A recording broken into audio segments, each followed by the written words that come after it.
I think the trauma from the 7th had an effect in the sense of everything became a lot more immediate. Everything you want to do now. There's no time to wait, because you never know what's going to happen.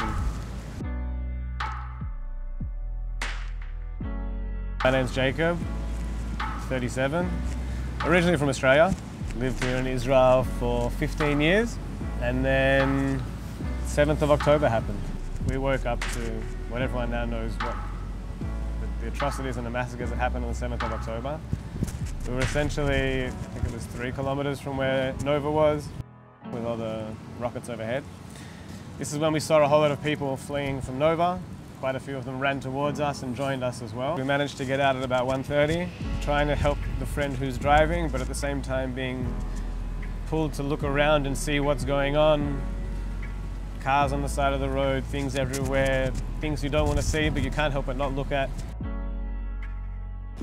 And then I didn't really sink in for a while.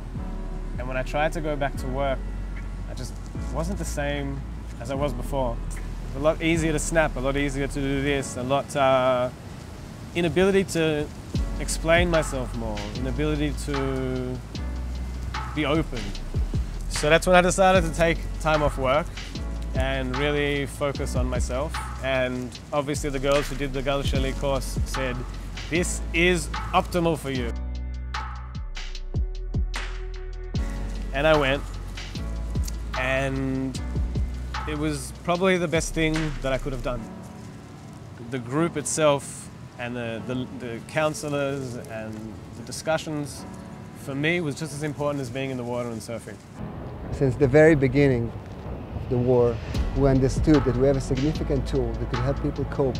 We've been operating with the most affected communities to prevent this trauma becoming a post-trauma. Anyone that comes to me and asks me what would I recommend, first thing I always tell them is the Gal Sheli groups. Because there's just something, it's the complete package. They save me, they put me back on track, they put me into a place where I can use the skills to really try and get back to a sort of routine.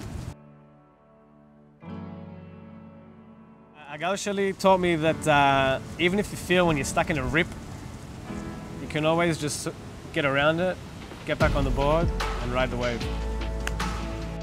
After surf, smile.